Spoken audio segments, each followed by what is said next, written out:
존재 존중 19.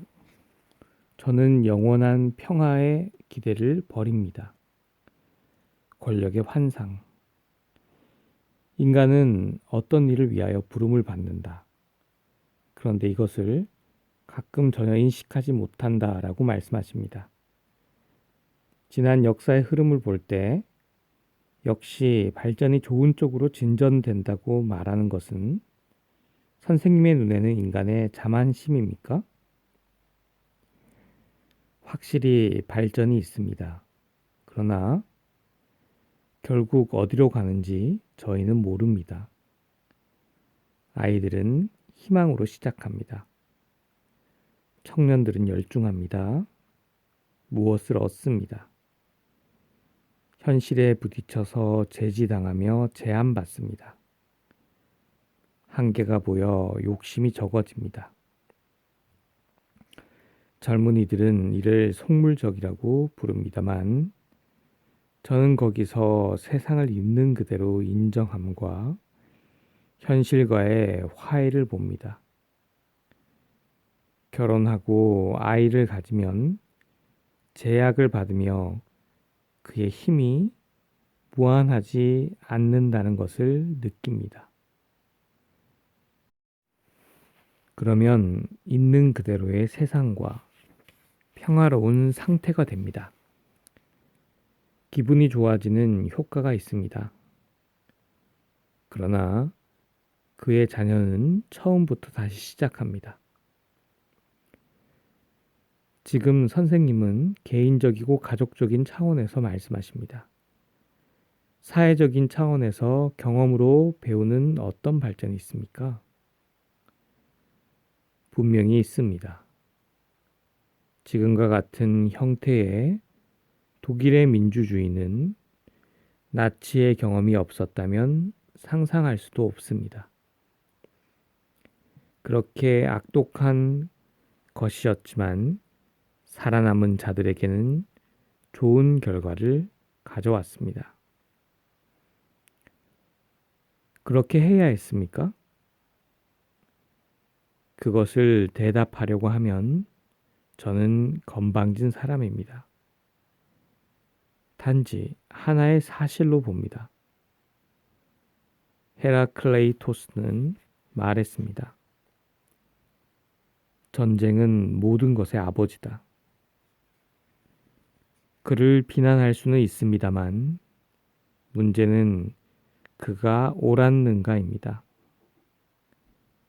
우리는 나쁜 경험과 전쟁을 피할 수 없음을 알기에 그것들을 인정합니다.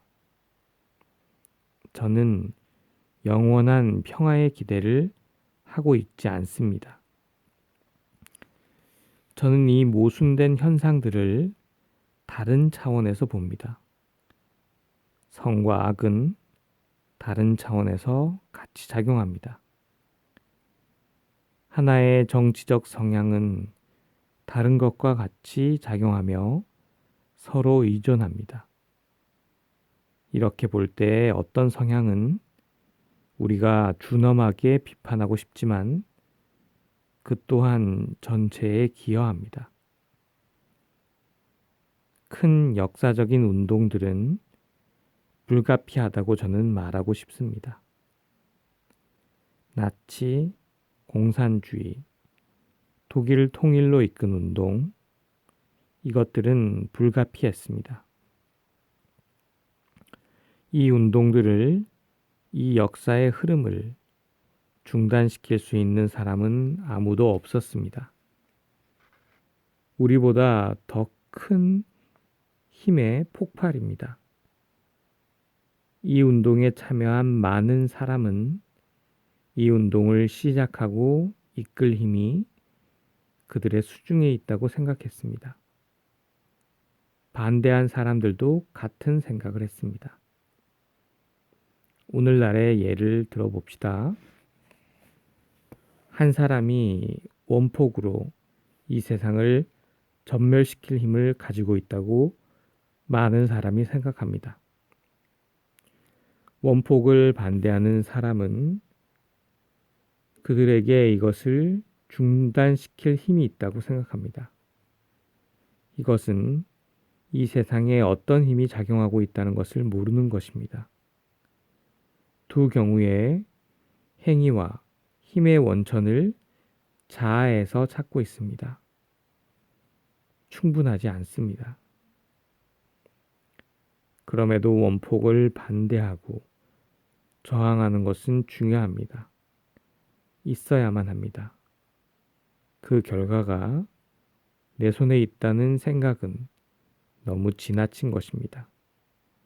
그래서 저는 원폭 제조자나 반대자 모두가 한 배에 타고 있다는 것을 봅니다. 양측 다 그 결과를 자기 손에 있다고 생각하기에 같은 폭력을 사용할 준비가 되어 있습니다. 신념에는 서로 차이가 없고 단지 내용이 다를 뿐입니다. 양측이 폭력을 사용할 준비가 되어야만 하는 것은 아닙니다. 그럴 필요가 없습니다만 저는 가끔 그렇다는 것을 봅니다. 나치는 극단적으로 단호했습니다. 나치에 저항한 남자들은 오직 폭력으로 변화시킬 수 있었다고 확신했습니다. 양쪽 다 구체적 실행에서 평화롭지 못했습니다. 나치가 행한 범죄와 비교하면 당연히 이해할 수 있는 것입니다. 여기에서도 평화로운가, 평화롭지 않은가의 구별이 아닙니다. 서로 적대하여 싸우는 전사가 있습니다. 각자는 자기의 것을 관철하기 위해 상대를 전멸시켜야 합니다. 이런 극단적인 상황에서는 평화로운 사람들도 무기를 사용하려고 하는 것이 적법한 것으로 생각하지 않으십니까? 저에게는 적법성의 문제가 아닙니다. 폭력이 불가피한 때도 있습니다. 이 문제를 가지고 무엇이 적법하냐, 그렇지 않느냐고 탁상공론으로 결정할 수 있고, 그렇게도 된다고 하는 생각은 너무 순진합니다. 책임. 인간이 무엇을 하든 그들은 모두 부름을 받았다고 말씀하시는 겁니까? 그렇습니다. 그리고 저에게 아주 중요한 것은 책임을 질 각오가 되어 있어야 행위 능력이 생긴다는 것입니다. 책임을 지지 않으려고 하는 사람은 힘이 없습니다. 잘못을 저지르지 않으려는 노력은 다른 사람에게 고통을 가져다 줍니다. 다른 것이 또한 역할을 합니다. 남아프리카 시절의 제 경험입니다. 그때 거기서는 흑인과 백인이 분리되어 살고 있었습니다. 가족이나 더 큰 집단과 일하면서 저는 봅니다. 집단 구성원들은 자기 집단이 위험하게 되면 다른 집단에 대항하기 위하여 고슴도치같이 똘똘 뭉칩니다. 백인과 흑인 집단은 각자의 내부 양심을 갖게 되어 이후에는 자기 집단의 이득이 되고 다른 집단에 해를 주는 모든 것을 선이라고 생각합니다. 그래서 다른 집단을 향한 나쁜 행위들이 가장 선한 양심으로 범해집니다. 이런 종류의 양심은 스산한 것입니다. 문제는 그런 상황에서 무엇을 할 수 있느냐입니다. 많은 사람은 말합니다. 거기에서 나와야 한다고. 나올 수 있습니까? 자기 그룹을 떠나서 어디로 가야 합니까? 다른 그룹도 받아주지 않습니다. 감사합니다.